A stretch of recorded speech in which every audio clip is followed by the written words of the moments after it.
তো আমরা আছি এখন রাউতারাতে, গিয়েছিলাম কেনপুকুরে। তো আরও একটা কাজ থেকে গেছে, সেটা হলো ওয়ালপুল ডবল ডোর ফ্রিজ। তো আমরা এখন যাব পার্বতীডাঙ্গাতে।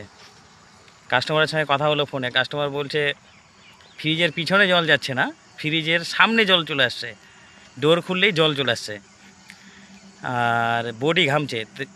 তো চলো দেখা যাক কেন সামনে জল আসছে, পিছনে কেনই বা জল যাচ্ছে না।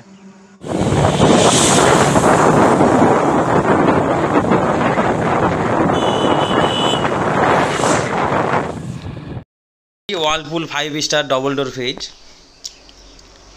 ফ্রিজ তো দেখে একদম চাকাচাক, ভিতরেও খুব সুন্দর পরিষ্কার পরিচ্ছন্ন আছে। তো দেখতেই পাচ্ছ সামনে দিকে শুকনো আইস জমে আছে।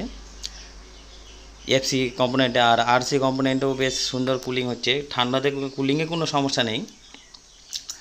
তো সবার প্রথমে আমরা এফসি কম্পোনেন্টের ট্রেগুলো খুলে নেব, খুলে নিয়ে দেখব যে ইভাপোরেটর কী অবস্থায় আছে। হাত দিও না, হাত দিও না, হাত দিও না, এখন কিচ্ছু হাত দিও না, যাও বাইরে যাও।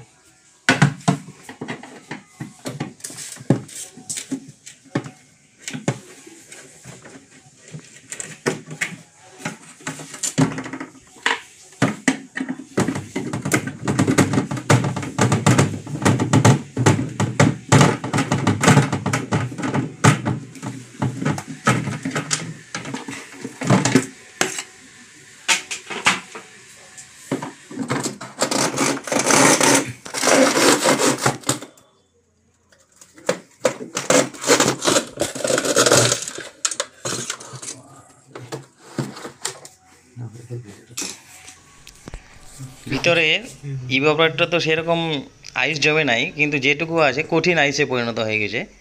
তো সবার প্রথমে আমরা ডিফ্রোস্ট টাইমারকে ডিফ্রোস্ট মোডে রাখবো। ডিফ্রোস্ট মোডে রেখে পাওয়ার অন করবো, পাওয়ার অন করে দেখবো হিটার অন হচ্ছে কিনা।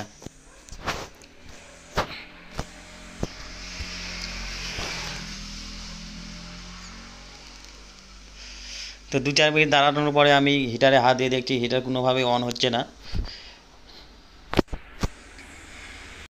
তো বায়োমেটাল সুইচ আর হিটার ফিউজ দুটোই ঠিক আছে, দুটোই চেক করা হয়েছে। তো আবারও আমি পাওয়ার অন করে দেখব হিটার অন হচ্ছে কিনা।